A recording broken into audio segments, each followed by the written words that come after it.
folks here locally, but we've had some of our agencies that are participating by way of Zoom. We're going to change the order a little bit and start with the Fire Academy going first. Commissioner Cheney says we've got couple of people from the Insurance Commissioner's Office, and there are some people from the Fire Academy as well participating. So they'll be able to basically just listen. And we appreciate you being here late in the afternoon. And we've got some people having to leave for a Judiciary Committee meeting, I know, at 4:30. We've got other conflicts. It's a busy day, so if you could please stay in the time schedule, that would be a great help to us. Or it'd be just me, I'll be the only one left. All right, thank you so much. Thank you, sir. Thank you for seeing us today. Good afternoon to y'all. My name is Terry Wages. I'm the Executive Director at the State Fire Academy. And like I said before, at a couple of meetings, I kind of think about how to open up and speak to the points. So that being said, I just want to get to the facts of what's going on at the State Fire Academy and what we need to operate. I'm not going to get into a lot of justifications and the request for inflamed budgets. We're here to talk about where we're at and where we need to be statewide as far as fire service training. So I'm going to get right into some of this. In 2015, we had a budget at the State Fire Academy of $5.88 million. We were in a special fund designation at that time. As you know, in 2016, we went to eliminating that special fund and going to general appropriations budget. Since that time, our average budget to date has been about $5.1 million average. This year, the JLBC recommendation is at a little over $4.8 million. That being said, that's about roughly a $400,000 from the level funding request and grant of the 2020 budget. I'm looking at my administrative director here to get those, make sure I'm right on that. And we have gone to around 4.8 that is recommended. This year with the COVID cut, we were a little over 4.9 is our operating budget. So that brings us to the points that I want to make to you today. Currently, we're sitting in a position that our funding is getting to the point where we're going to have to look at cutting services at some level at that funding recommendation. That being said, we've put it in a request. You should have it in front of you today that asks for a $5,039,032 budget for 2022. That budget is what we have put together, is what we need to, at minimum amount, to operate and still continue our services that we offer. We currently offer 128 courses, 39 of those being volunteer courses and roughly 89 full course on-campus courses. These include online courses and our virtual courses we've evolved to over the last 2 years. Keep in mind that we came to you last year, and thank you for going forward with our EMS request to teach EMS at the Fire Academy. It's been a great success, Senator. We appreciate that. That being said, we've done that with no increase to our budget. We realigned our staff. We've managed to get grants to buy resources, our academy, and Paul Ammerman here is our Director of Administration at the Academy, has been very successful. Daniel Cross is our Director of Instructional Services. He is on our meeting via Zoom. Has been very successful at making do with what we can at the Fire Academy. However, we have reached a point to where we are looking at being unable to buy the resources to put on courses, quite simply. We have roughly $300,000 in facility maintenance requirements now at State Fire Academy. I'm going to briefly touch on some of those. Fuel farm replacement with our three 10,000 gallon fuel tanks out there have not been addressed, maintenance, or replaced in 37 years. We were very concerned with that, and we need to look at possibly getting those replaced this year. We had money in our budget going into the COVID pandemic, and we had planned on making that replacement. However, we had to back up and adjust for obvious reasons. Secondly, is we're losing our staff to higher paying jobs, and we understand that that's hard to compete with the private sector on higher paying jobs. However, we do need the ability to meet basically our promises to our staff on education reclassifications and reclassifications of our personnel as they progress through their skill level at the Fire Academy. To keep in mind, we have the highest skilled firefighters and administrative people in the state, possibly in most of the country, at that Fire Academy. So when we lose one, it's significant. That being said, I know Commissioner Cheney's often said that this fire academy is the #1 in the nation. That's not just a statement. This is a fact. I go to the National or North American Fire Training Directors meetings, and the Fire Academy in Mississippi is looked upon as the best of the best. That's just a fact. The aerial apparatus we have out there, we've talked about this in other meetings, but it has been taken out of service and what we call redlined. It cannot be used anymore. We cannot get the parts to fix it. That leaves us having to eliminate our high-rise operation courses because we do not have this ladder truck. We know that we need to work toward purchasing that over the next few years. It's a $1.1 million purchase, and we use it in many of our courses, but primarily it's used solely in our high-rise operation courses. Our LMC that we have, our LMS, is our learning management system, and some of you heard me talk about this.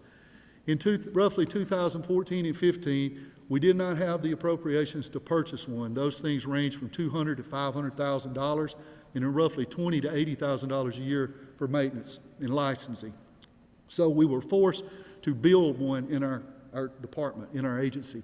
That was successful. We've been using that for the last 4 years. It's called FAMOS. However, we've lost both our IT personnel that designed and built that program. We have no redundancy. It's coded. It's like reading a foreign language. We can't get into it, and we have come to the point where we're going to have to look at getting a supported LMS for the Fire Academy. We've currently increased our class deliveries of up to 55 courses predicted this year with the EMS and other courses coming online. We are currently slated to open a $12 million dormitory in January of 22. That's going to add an additional 144 beds, 2 auditorium classrooms, and a fire station bay for training.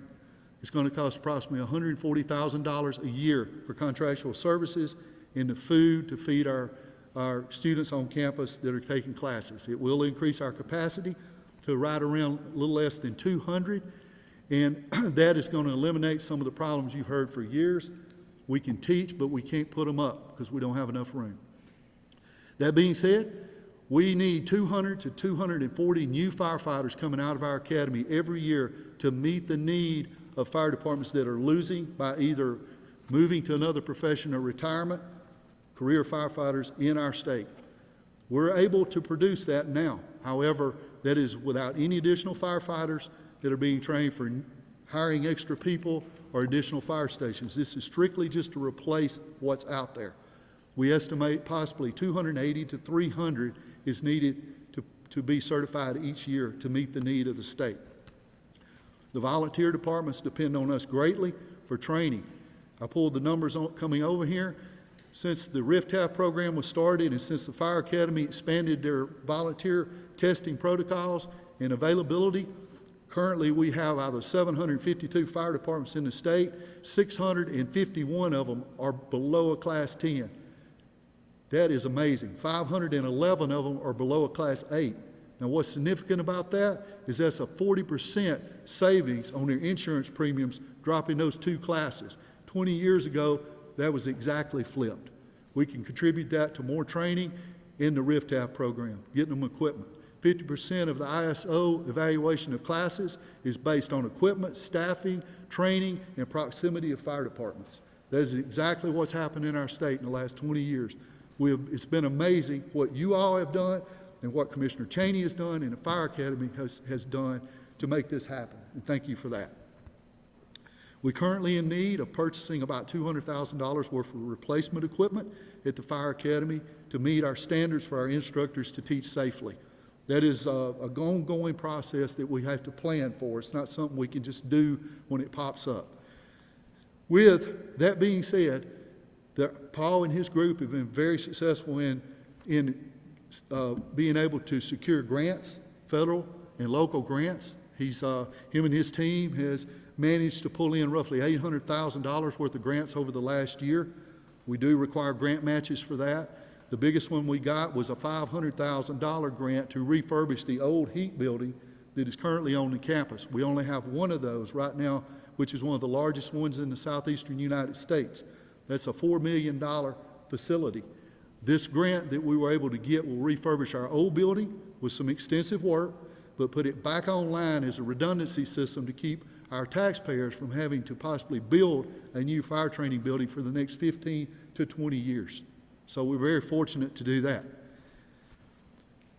Lastly is Homeland Security, because of reasons outside our control, federal issues and things, have cut our grant that trains our firefighters in specialty rescue.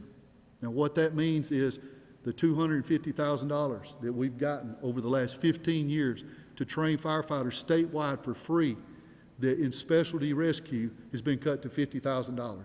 The 128 courses that we put on in 2019 has been cut to 12 that will be available. Now what makes that significant to our state is these firefighters make up 95% of the task force teams that are used across the state to respond to disasters. They get the training at the fire academy. It's highly specialized. It's a very intense, complicated type training program. We were cut $200,000 this year in that program.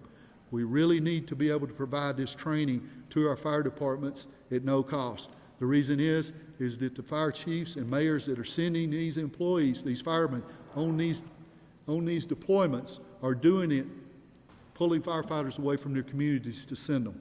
That requires replacement because it doesn't matter who is on duty, somebody's got to be in that seat for them to maintain their ISO rating. We have to look at how to plan for that. We do have a plan in place. Again, I want to emphasize the budget request we have in front of you today. That budget request is the bottom line of what we need to function in 2022 without having to close some services or eliminate some services. So please take a look at that. Again, I want to emphasize that we have some things in place. Most of you heard about the Workforce Development Program that Commissioner Cheney announced a few weeks ago. That is significant. That will inject $630,000 of training to 985 firefighters statewide and either put them in the workforce, increase their pay within that workforce, or promotional status within their department. That is a significant savings to our municipalities and counties and a milestone for our state. We're fortunate to be added to that list, and we'd like to thank MDES and also our Central Mississippi Planning and Development District for making that happen. So that being said, we do have a bill in play that will require a special fund for workforce to be implemented. That special fund will allow us to take the workforce money and reinvest into our resources that we need to teach those classes. That is very important because as it currently stands, we have a program in place to provide 6 basic training courses for firefighters, but we can't implement it because when the money comes in, we have to move it straight over to the general fund. We can't refurbish our resources. Currently, we don't have the budget to move forward with the courses. We have almost 100 applicants in place right now for workforce development funding statewide, and we just announced it 2 weeks ago. This is a significant milestone for our state fire service and for the state of Mississippi. Very important that we consider that. Now, I don't know if you got I went through my bullets that I had sent out a form to you all, hoping to get it in front of you. It was late yesterday, which is really just a long narrative to each one of these points I just covered, and I wanted to make sure you had the ability to read some of that. We'll be glad to send it over if you don't have it yet. I just took Paul actually just took some of the bullets out of that and kind of reduced them. But the one thing I want to end this with is the alternatives to not being fully funded for full services this year is that we will have to look at what we can cut. That will be back to the basic firefighter courses that were required by the state and by municipalities to maintain employment. Those are about 6 courses. In addition to officer development courses for promotion, we'd like to continue to provide those. Outside of that, we would have to start prioritizing what we deliver. And that would include what we are able to deliver to our volunteer departments free of charge. Very important component of our state and to our insurance system within the state because of those insurance rates. Those volunteer departments out there are keeping those insurance rates at bay because they're productive, they're progressive, and they're keeping those rates down to where they need to be. And my hat's off to all those. Our career departments are doing very well in being progressive and making the cuts and being able to do more with less, which firemen are renowned for doing that. However, I stress to you, we've reached a point that we really need to take a hard look at what we need statewide. my last comment will be, keep in mind in your communities, the people that are coming, the folks that will be there in the event of emergency outside of a military action or a crime is a firefighter, and that's statewide. So keep in mind what we're talking about when we're talking about reducing training, please. Thank you very much. Good to be here today. Thank you, Terry. Any questions? I would like to mention one thing, Terry. Thank you for your passion.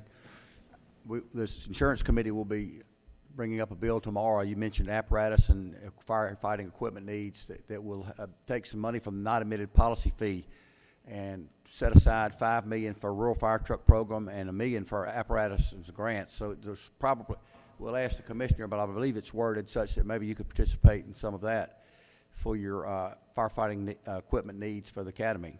Okay. Which one is it, sir? I don't remember the bill number. What's the number, Mike? We'll be bringing it up in the committee tomorrow. Now, I realize I gave you a lot of information. I've tried to be brief. Please, if you have any questions, make sure if you have any after we leave here, please contact me or Paul. Sure. And we'll make sure to get those answered and any numbers you may need. Okay, thank you, Terry. Thank you. Thank you. Thank you. Mr. Cheney?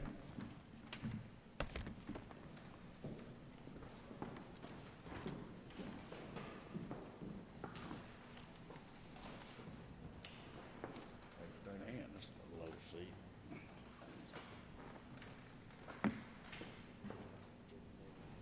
Got the low seat? I do too. I'm sitting down like, look it up, but that's all right, I guess.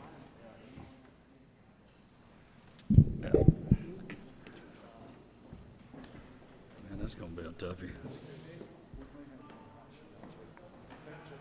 Are you leaving me, Senator?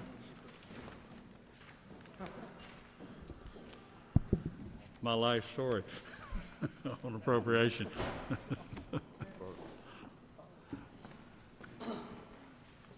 Okay. Senator Cheney? Thank you, Senator. Appreciate the opportunity to be here today in front of you. I have with me Miss Nancy Stewart with our department, the head of HR and also of accounting and all the other functions that we do at the Department of Insurance. I will try to make this fairly quick. Your legislative budget person has already heard one presentation from me today on the House side, so I'll try to not be too repetitive, but there's some messages that we do want to get across. The Department of Insurance proposed budget under the Legislative Budget Office has been reduced below $11 million to $10,926,000. We're respectfully asking that be looked at very closely, and I will tell you why. Last year, the Department of Insurance took the largest budget cut of any agency in state government. We had a budget cut, which is in your package, of 12.79%, and we have all the other agencies for you to look at. In comparison, you might look and say, well, the Department of Agriculture got a 25% increase, but there's some unusual circumstances for that. But our budget was cut 12.8%, and I've told the House committee I take full responsibility for that cut.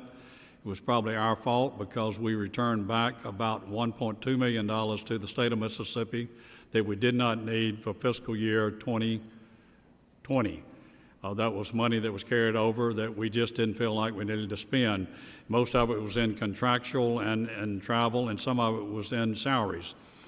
Things have changed a little bit since then, and today we're at about 42.8% of our budget left for the remainder of the year, which means that we will probably have to do a reduction in force without any deficit appropriations being given to us. We have plans to try to work on that. We've got some early retirements that we may ask people to take to try to balance the budget. What we're doing at the present time is we're moving the dollars that we had in travel and contractual over to cover the salary shortages. We have lump sum authority. We don't have a lot of wiggle room in there, but we didn't travel a lot this year just due to COVID, so we can move approximately about $90,000 to $100,000 over to cover some of the salary shortages that we have. Additionally, the reason for the salary shortage is very simple. 4 years ago, the Department of Insurance had 6 attorneys in our office, plus 5 in-house attorney pens for a total of 11.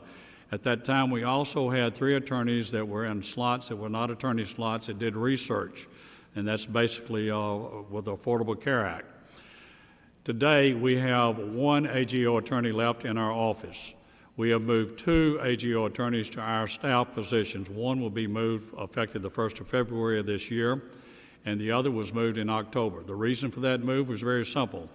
When the Attorney General decided to move all of the attorneys in the agencies up to the 14th floor of the Woolfolk building just for that particular building, we were not informed. The attorneys that work for the AGO were informed, but they were told that they could not use the addresses for emails for our department. That presents a host of problems for us because we deal in very confidential information, such as big databases, information that the Security and Exchange Commission makes us consider confidential that we cannot release, especially if it would affect the price of a stock. Say, as an example, the price of stock of United Healthcare could be affected by what we might release on an examination. So we're prohibited from doing certain things, and that would entail that any time that we contacted an AGO lawyer, that they would have to use our emails or have a memorandum of understanding that we could share with the National Association of Insurance Commissioners in order to use their email addresses. And to complicate that, General Hood, when he was Attorney General, instituted a $1.3 billion, that's billion-dollar lawsuit against 12 insurance companies because of Katrina claims in 2015 and 16, 10 years after the fact, claiming that those companies pushed claims that should have been paid by them over to the National Flood Insurance Program or the HALP program, and they're asking that the monies be returned to the HALP program. Well, the HALP program's monies were given out after Katrina and the claims were paid, and it was over 20,000 people got $150,000, no strings attached, that they could spend any way they want to, for anything they wanted to, no accountability. And they're trying to hold the insurance companies in this state hostage over it. There are some, probably some claims that were not paid correctly, but when you dig down into the facts, you can't say that every claim that that insurance company had, whether it's 4,000 or 5,000, is owed $20,000 to the state of Mississippi. It is impossible to do that. So that's been a struggle for us at the department to maintain rates like they need to be, because you know what's going to happen. If they get sued and they're successful, that's going to bleed over into rates down the road, and the insurance people of this state, the homeowners and the citizens of this state are going to have to pay for it. And that's just intolerable in my opinion. We do everything we can to maintain a balanced market in this state to take care of the consumers of the state. So I have moved those 2 attorneys that were left. One was fired by the AG's office on the Gulf Coast, and that was the attorney that wrote all the exemptions for our National Flood Insurance Program. As an example, that particular attorney wrote a $643 million exemption for the Port of Gulfport, so the port could be built. We no longer have that ability, but although that attorney was terminated by the AG, we have been in contact to use them again on contract if we can get approval, if we ever have to write any more of these. We could probably write them, but we're highly specialized at what we do. So our attorneys that practice at the Department of Insurance are not the type of attorneys you would go to if you needed to have a real estate deed prepared or will prepared. We're specialized to do insurance matters like a Form A, and that takes about 6 years to learn how to do one. I have a 62-year employee at our department. 62 years at our department. Can't give her a pay raise because of language. Makes less than I do. 62 years. She's paying into the system. And she said she didn't know if she could stay there any longer if the attorneys could not come down to our office but once a month. Do you think about that? I've got 5 automobile companies trying to write new business in the state, come into the state to write insurance. I've got 3 companies that we just approved on the Gulf Coast to write more insurance. Where we used to have only 10 or 12 on the Gulf Coast, we have over 100 willing to write insurance on the Gulf Coast. And that's a game changer for us. So this is what we're asking for, that we get the pins for the Attorney General's office assigned to us. We refund those pins, and I don't know where you get the money from. Take it out of her budget. I don't know what she does with the money when they terminate folks, but somebody's getting the money, and I'm having to pick it up out of my budget. And we can't continue to do that with the budget that we have. I could talk about the fact on contractual relationships, we used to have to hire actuaries. Last year, if you remember, thanks to the committee, we passed a bill that would allow us to waiver the requirement for an actuarial opinion on certain filings for rate increases if they were less than a certain amount. That one bill saved us over $250,000, and that's reflected in our request. I think we did reflect it, didn't we, Nancy? So that's basically where we are, and I could talk a long time about the rural fire truck program and other issues. I will say that there was a hearing in September of 2020, thanks to the chairman of insurance on the Senate side, where we explained a lot of the happenings on the wind pool. But I want to make this very clear. The wind pool will receive somewhere between $16 to $17 million in lanyard money from the surplus lines fees this year. None of it's going to anything. We didn't get our rural fire trucks funded. And next year, even if we pass the bill that's proposed now in the Senate side, they would still pick up $11 million of lanyard. That particular organization has over $300 million in surplus, does not need that money. They have to get a portion of it to comply to statutory law, maybe $1 million a year. But to let them have the rest of this money is just wrong. And I say that not because I want it, but it will fund a lot of problems in this state. The issue you're into now, if you cut those fees to zero from the 3%, you're going to put the market upside down on commercial market versus the non-admitted market, which doesn't have a guarantee fund. And that's the difference. So I'll throw that out for what it's worth. Outside of that, I'll be happy to take any questions. Well, and as you know, Commissioner Cheney, that non-admitted policy fee is up for renewal. It's up for renewal. Next summer, and it's going to be addressed very strongly next year. So I knew that input. the Senator Michel, I knew that the chair of the Senate Appropriations Committee, my good friend, was in the room, and I wanted him to hear what I had to say on that issue. Well, thank you. We are going to count on your participation in those hearings. The Lieutenant Governor's made it real clear next summer. We're going to look at the Ratings Bureau, the non-admitted policy fee, the wind pool, all the different agencies, how they're intertwined, and see if we can find some economies of scale. If Any I may, questions? Mr. Chairman, could I just say that I really hate to see them get $30 million that they don't need again this year. We had 21,000 claims on Zeta and Sally that just hit this past year with the hurricanes. And out of those claims, most of them were in the wind pool. They paid out less than $11 million simply because they're upside down on the way they administer roofing damage.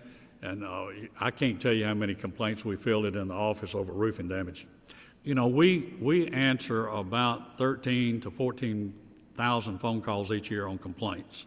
It used to be 20,000. We issue 600,000 licenses every year in our department.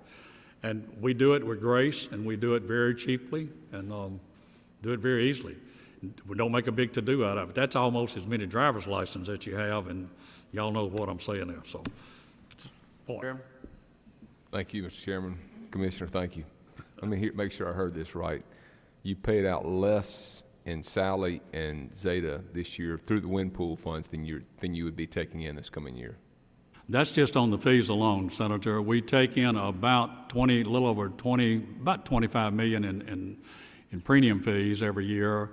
Plus, the wind pool gets a 3% of non-admitted fees. Those are companies that don't pay into the guarantee fund. We did that after Katrina and House Bill 1500 in 2007.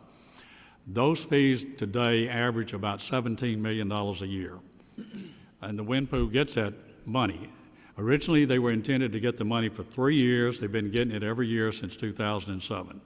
And Senator Michel, when he had his hearings, I've got a booklet, and I'll be happy to share it with you and explain that. I think we're on the same page. I'm just making sure I'm hearing this Yes, sir. Loud and clear. We had 2 hurricanes last year on the coast, and we paid out of the wind pool fees less than what we took in this year, right? Yeah, just way less. Yeah. The issue with the wind pool. That's what I is- thought. Do we have any other people? It's being broadcast? Yeah. You know, no, I think that's good. I'm agreeing with you, and I think that's one of the things that people don't understand is, and you said it a while ago, is that we have way more than was intended to be in that. So we're just basically putting money into a place where it's not needed. Am I understanding? Am I correct in correct. that assumption? The issue with the wind pool, and the board is appointed by a combination of the governor, the lieutenant governor, and ourselves, and then there are certain member companies that are on there automatically. And several years ago, I called the wind pool to our office on an examination about how many dollars they were spending for reinsurance, which you buy in Bermuda and London. And I gave a spreadsheet out in September. The wind pool in Mississippi has spent $600 million for reinsurance during the time frame from 2007 through 2019. The TV, which is total insured value for Mississippi, is the same as in Alabama. Alabama spent $200 million, where Mississippi spent $600 million. So Mississippi spent $400 million more than Alabama did during the same period for the same amount of value. And the reason for it is that the Mississippi wind pool refused to take part of the first losses that had the first $100 million losses. If $100 million of reinsurance costs you 14.9%, or just $14,900,000, and you've got $300,000 in the bank, you need to be using your money instead of. No question. Anybody's got, oh yeah, anybody's got economic sense would understand that. But it's too late to recoup the money that we. Too late to recoup that, but going forward, it's going to save us money if we would utilize that. Who makes that decision? The legislature makes that decision. On the use of the first dollars? The wind pool board makes that decision. I got the legislature to change how the reinsurance was purchased, that they had to have approval of my department 2 years ago. Was that about right, Deborah? I think it was 2 years ago. Anyway, they can't buy reinsurance unless I approve it. And that was the only way I could control them, because they operate as a private entity, and they're not subject to government oversight except through examination.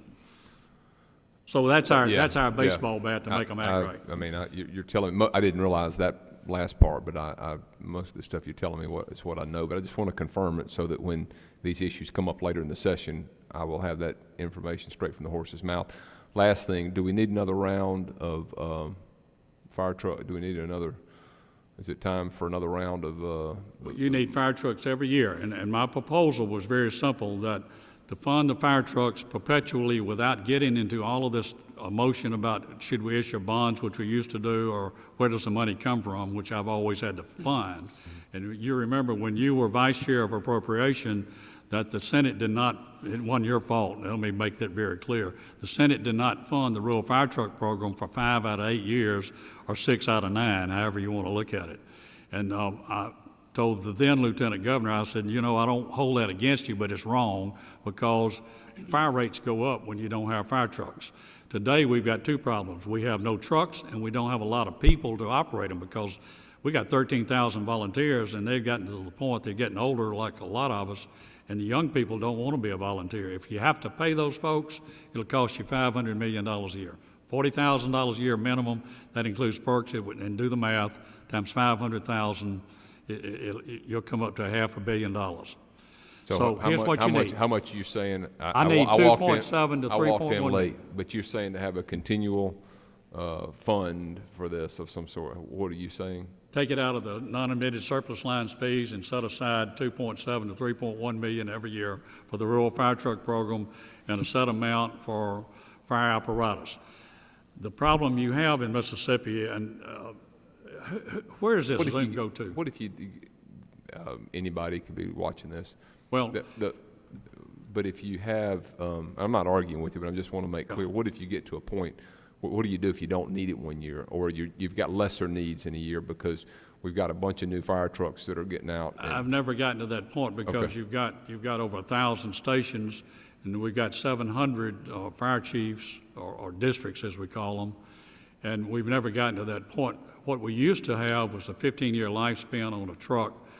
When I became commissioner, I increased it to 20 years immediately the first year I was there, because I knew the program.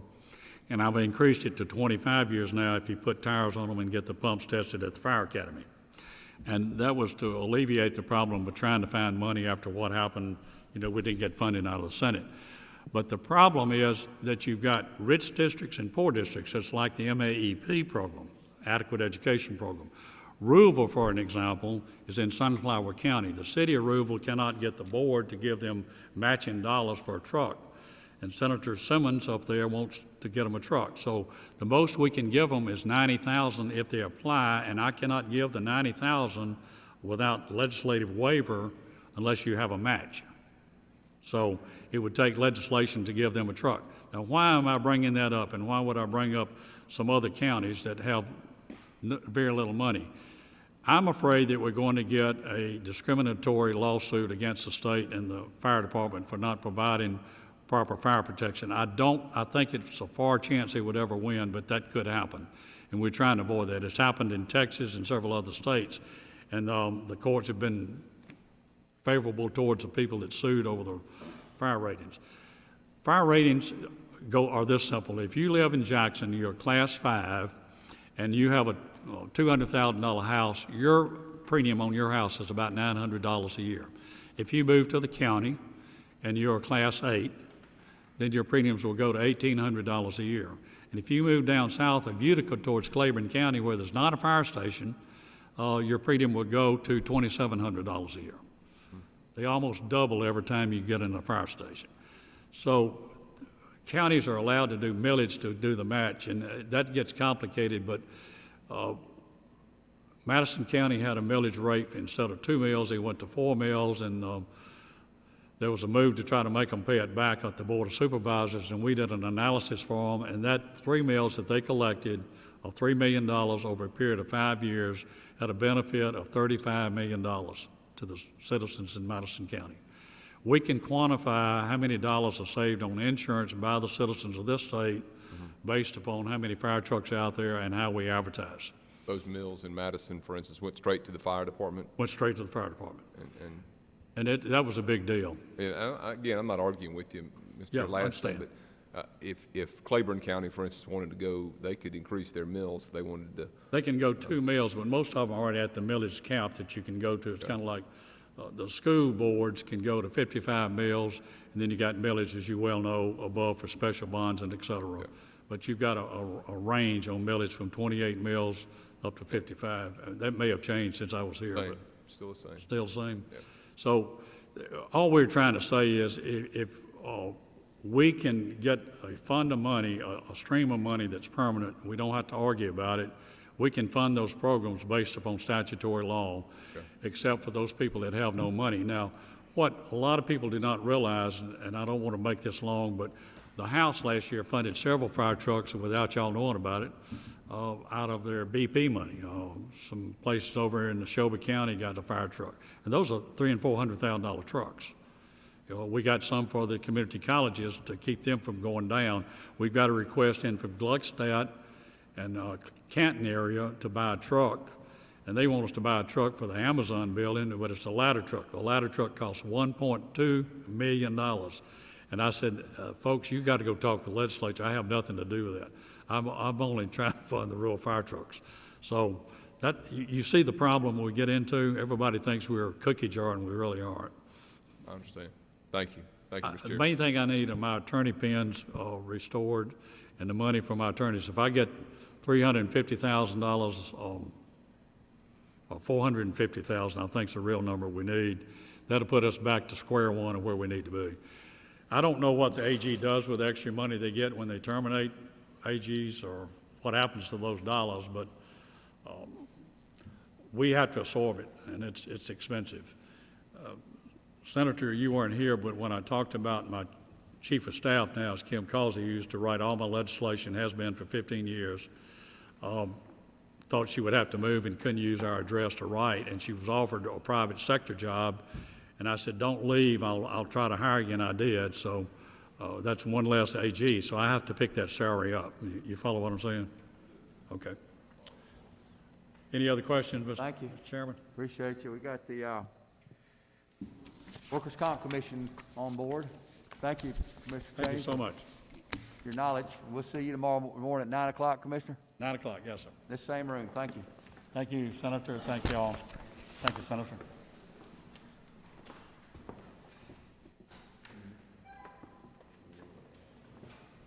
gonna be a good one. Thank you, Terry.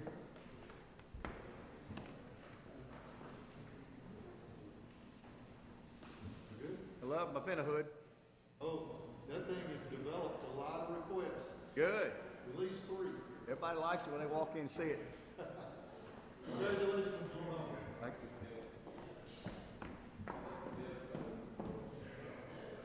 I figured I'd be the last one here. Just, Mr. Chairman, you gotta hang with me. I agree. It's the latest meeting I think I've ever had up here. Come on up here.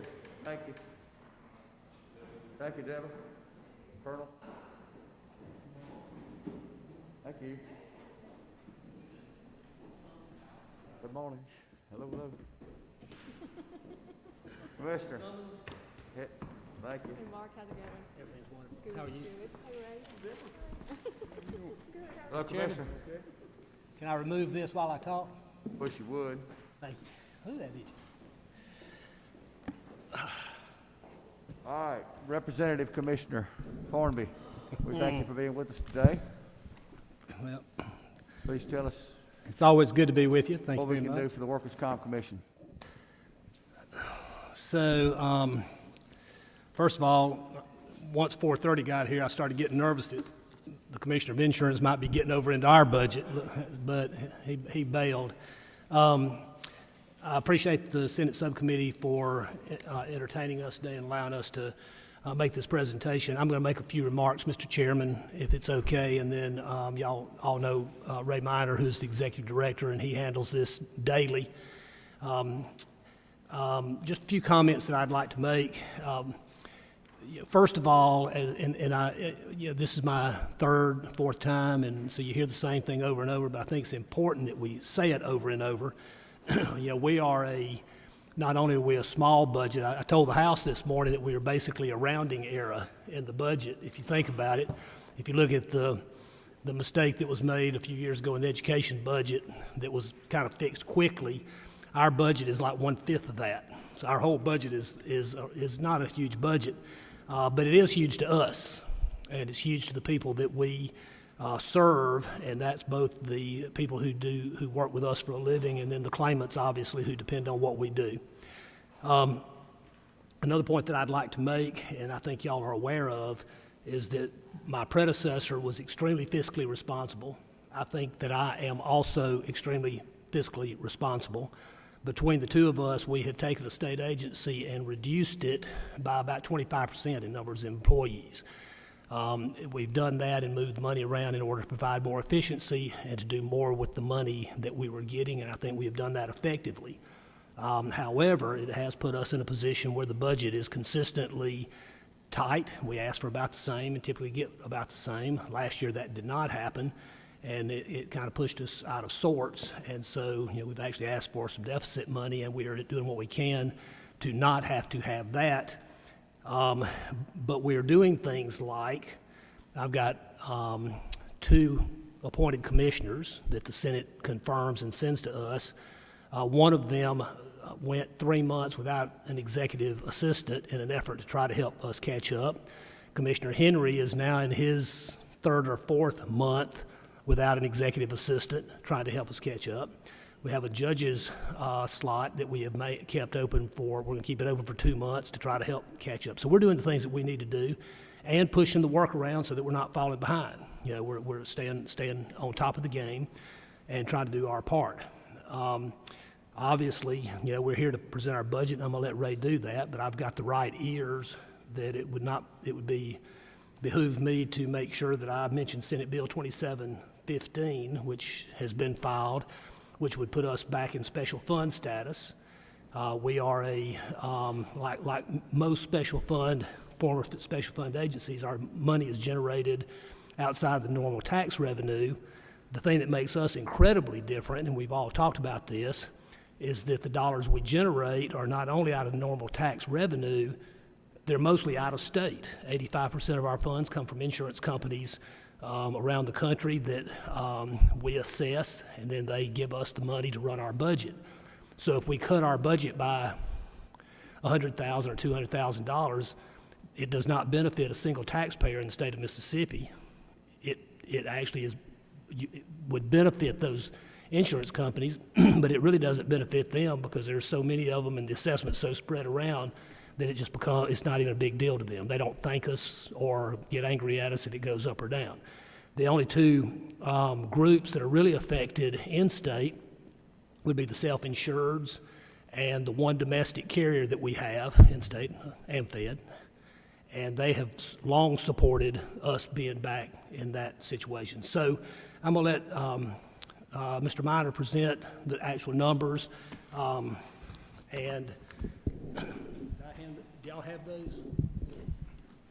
You got the handout? That's mine. There they are. I meant to do this when I walked in. I apologize. Thank you. There's plenty there. Well, what you get them out?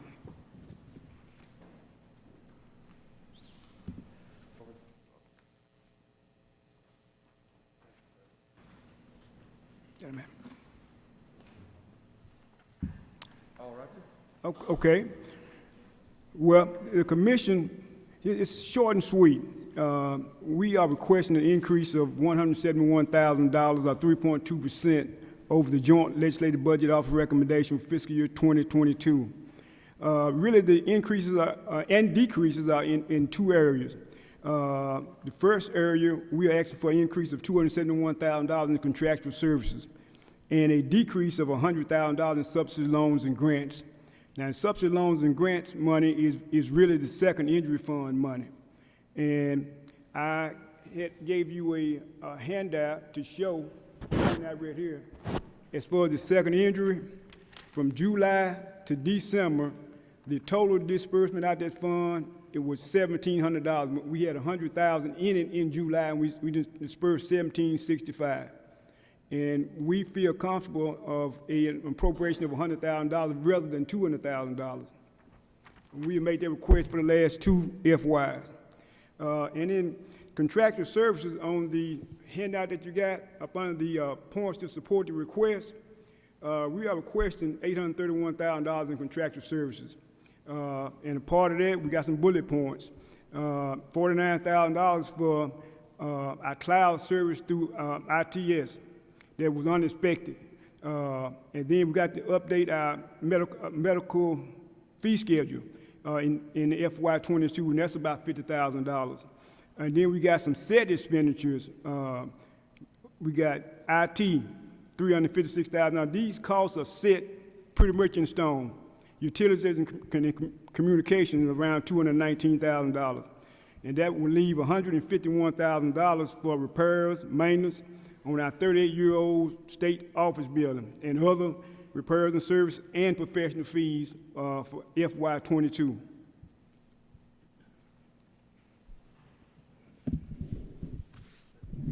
And we're dealing with an HVAC system that we're just sinking money into every year because it's antiquated, but we don't have the money to replace it, so we just have to keep patching it, repairing it, just like you would in your home if you were in the same situation. The one thing that I would point out is that, we have 8 judges over there who are real judges. They're sworn judges, and they've been looked over the last 3 times that judges around the state have received pay raises. So I just note that we're not asking for that this year. I mean, we've asked for it 2 years in a row, and we're trying to get where we are. If we got back into a special fund situation, then I think that it would behoove all of us to at least bring them up to speed with the others. I'd love to answer any questions, but the big point I want to make is that if you give us $5 million, or you give us $6 million, or you give us $4 million, we're going to go out there and get it. So it doesn't really affect anything else. We're going to go get it, and then we are going to be extremely conservative with the way we spend it. Thank you, Mr. No, I know. I appreciate you staying and listening. Thank you, Mr. Chairman. Okay, any questions, Senator? We thank you very much, and I hope that y'all will contact Commissioner Cheney and tell him that we did all this like in 4 minutes. Yeah. Well, believe me, he used up part of your time. Yeah, I thought he was getting into my money.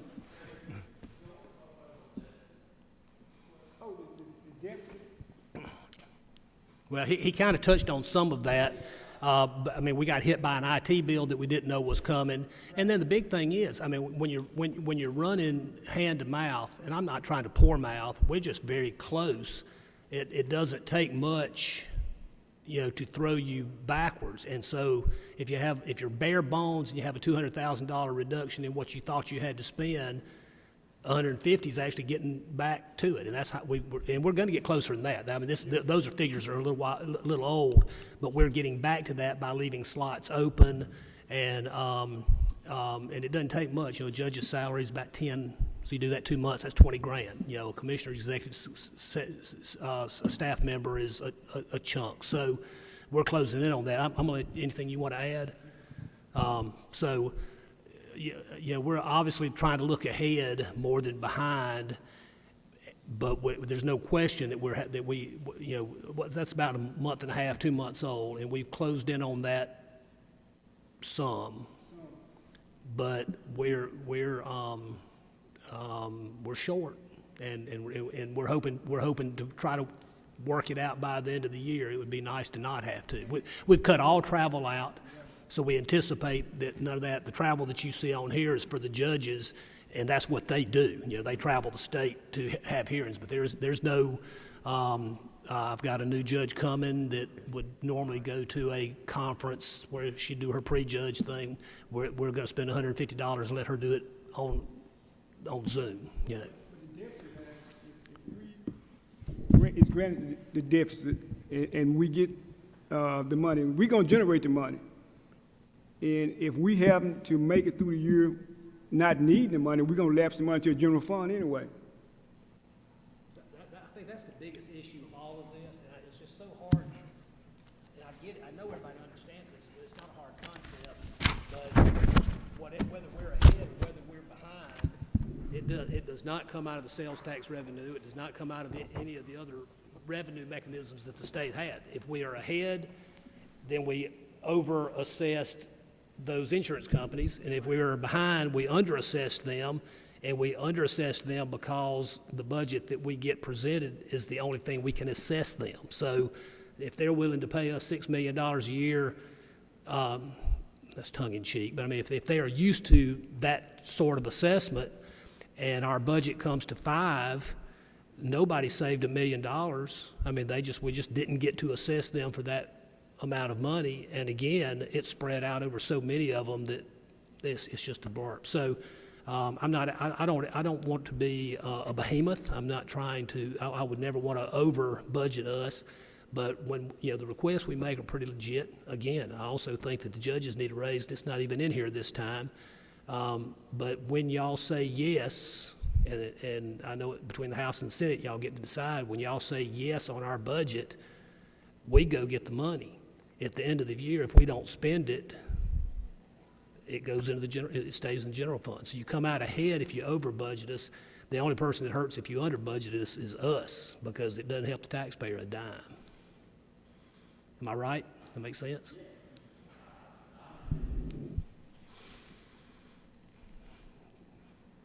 Okay.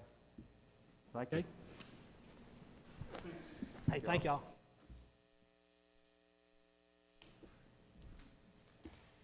Okay, Board of Tax Appeals to finish this up for the day. Thank you.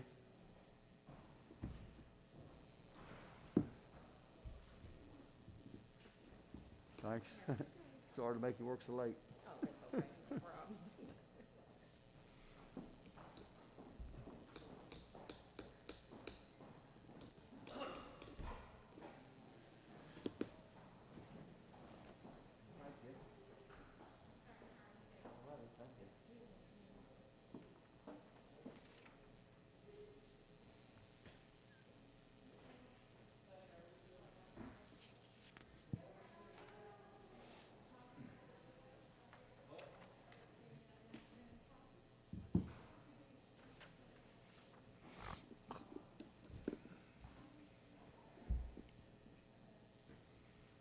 Hello, Krista. Hello, welcome back. Last time I saw you, I think, was this the same time last year? Don't need to go another year.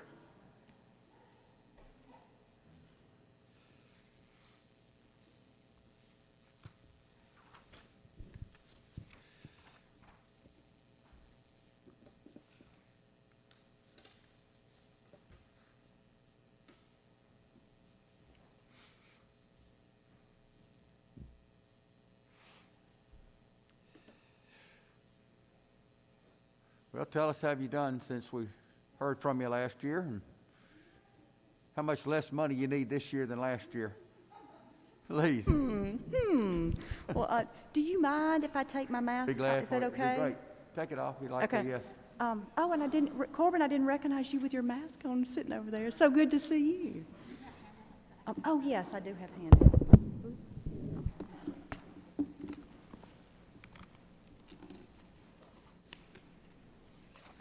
you go. Thank you. I guess I'll let him get that passed out. I feel so low. I feel like I need to sit on my feet. All righty. I don't know. You know what? That one's maybe, this one's higher to me, so I'm going to change chairs. I just feel so low. I'm sorry. Okay. Or you can just move that one if you like. This fella's what's blocking us. And I know this is late. Everybody's ready to go. Thank you for that suggestion.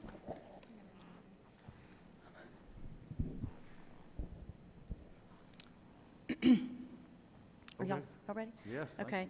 Well, I think most of you know who I am, but I am Krista Andy.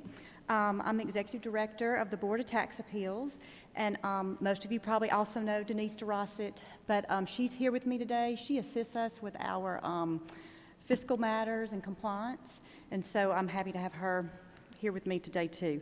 And I think, you know, I usually do just give a little overview of who we are for those of you who may not know. But we were created by the legislature in 2010, and we were created to replace the State Tax Commission. So we're not part of the Department of Revenue. We do hear appeals of taxpayers that are, you know, grieved by rulings that have come down by their Board of Review, but we're separate and apart from them. We hear all kind of tax matters, and I've got a little paragraph in the handout that kind of explains those. But we do not collect taxes, and we don't collect any fees either. So we are strictly funded by the general fund, and so we do usually come and meet with you every year to discuss our needs. But this year, the Legislative Budget Office has recommended an appropriation for us in the amount of $497,493, which I'm very appreciative of Tina working with me this year and, you know, having received that.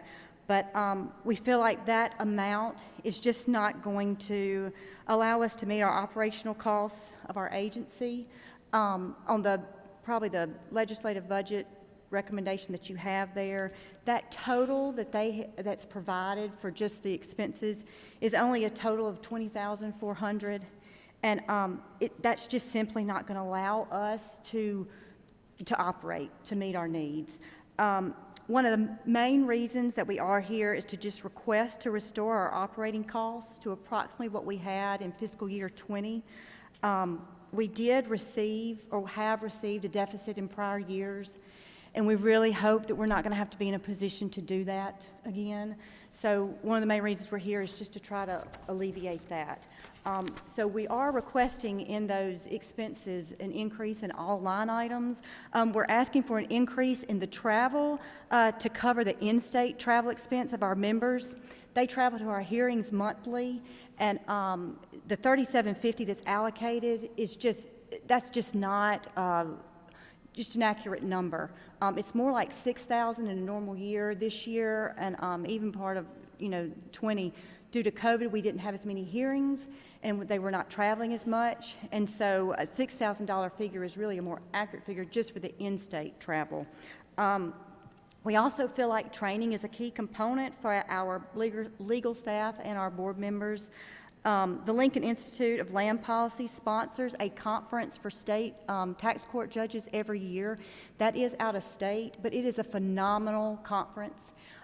It is state tax court judges across the United States.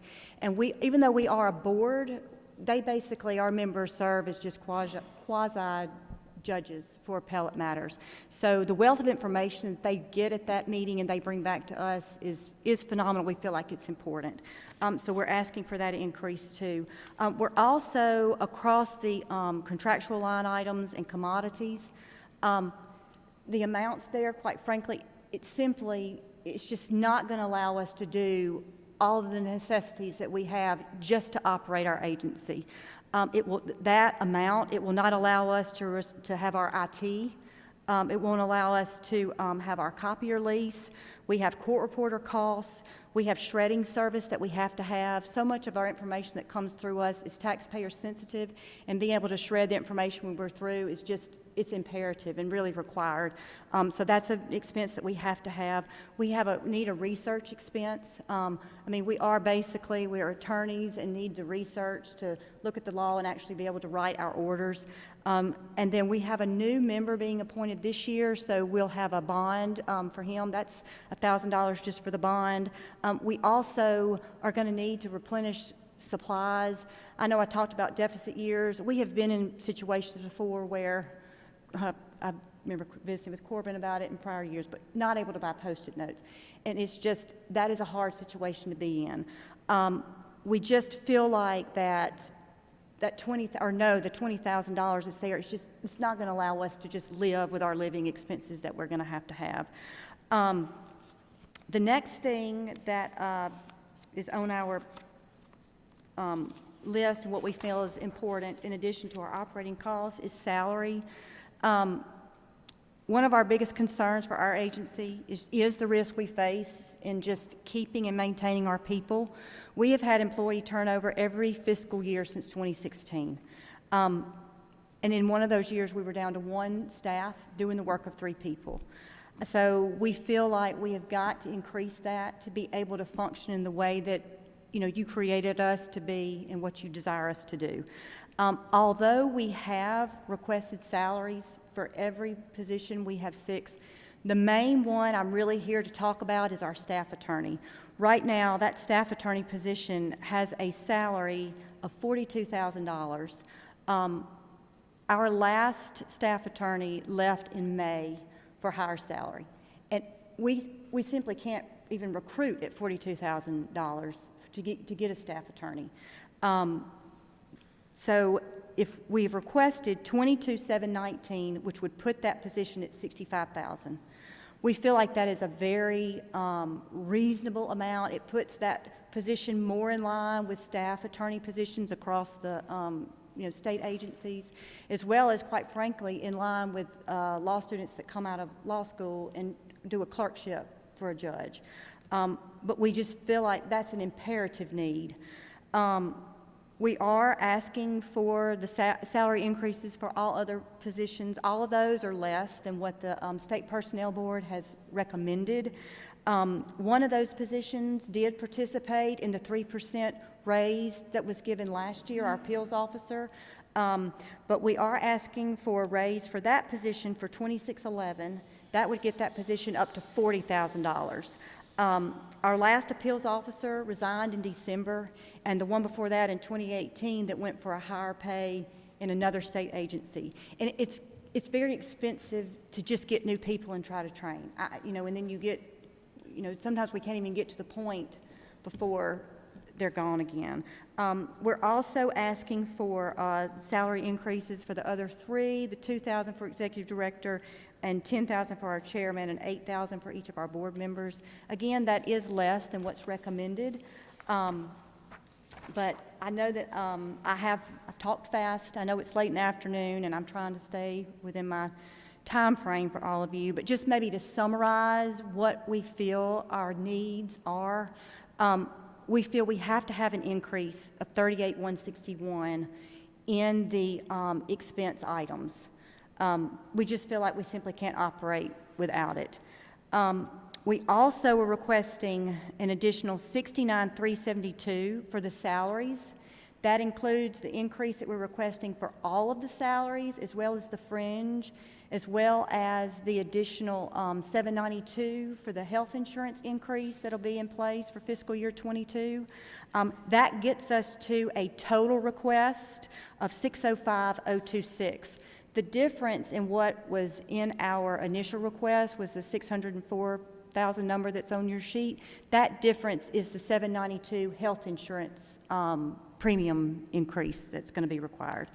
You know, I understand that, you know, sometimes with the salaries, it's just difficult to give those, and I, you know, understand the situation we're in with COVID and everything, but I truly feel like that the salary increase for our staff attorney is just a must.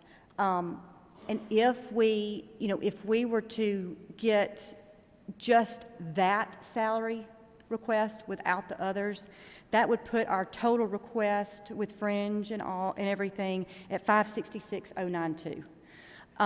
So, you know, we're just, you know, we really feel like that we have to have that just in order to operate the way that our agency was intended. I do feel like that our agency that you created is a great agency. And I feel like that the people that are staffed there now are some of the best qualified to be there. We, like I said, we are separate and apart from the Department of Revenue. I have a great respect for them and for their employees, their attorneys, and we work well with them. They come before us every time we have a hearing. They're there, they're not here. But I would think that they would have the same respect for our agency as well. Currently, we've got the 3 members that we have. One was worked for the IRS. He was the president of the Mississippi CPA Association. Just, you know, highly intelligent, wonderful, huge asset to our board. One of our other members is an attorney, tax attorney. She got her LLM or her master's in tax from New York University. She's exceptional. Our other member is a businessman, state of Mississippi. He served on the legislature for years and is a phenomenal and wonderful asset to our agency. The executive director is currently a tax attorney as well, who got her tax degree, LLM, from the University of Florida, which is an elite school just like New York University. And I feel like, you know, our agency is only going to be as good as the people that are there to fill those positions. And I think we're proud of the work that we're doing. I think that, you know, the attorneys that come before us, whether it's a business attorney, tax attorney, or even just taxpayers sometimes that aren't represented, you know, not everybody's going to be happy with decisions because we have to rule for one or the other. But I do feel like that we hear them, we put out orders that give them reasons of why we're ruling the way we do, and it's fair. So we feel, you know, you put us here for a reason. We're proud of what we're doing for you and for the state of Mississippi, but we feel like we've got to have the funding available to us to be able to continue to do that. So I appreciate your time. I may have gotten a little long-winded, but appreciate it. Has that staff attorney position been filled? It has not been filled. We tried to recruit a little, and it's just nearly impossible to do so. We are contracting with someone now, and it did take a while and a lot of effort to get to that point. She just started in January. So. Okay. You have questions, Senator? Well, thank you for coming late on a workday. Oh, yes. Sorry we made you come so late, but That's fine. we've limited the meeting rooms to 2 with the computer access, so Right. This room has been in demand today from all the committee meetings. We've got a major deadline next week, so that's why we had to do it so late, so thank Yes. you. Well, we just appreciate you giving us the time. Yeah. Thank you. Thank you so much. Okay, I say we adjourn the meeting. Rise and report.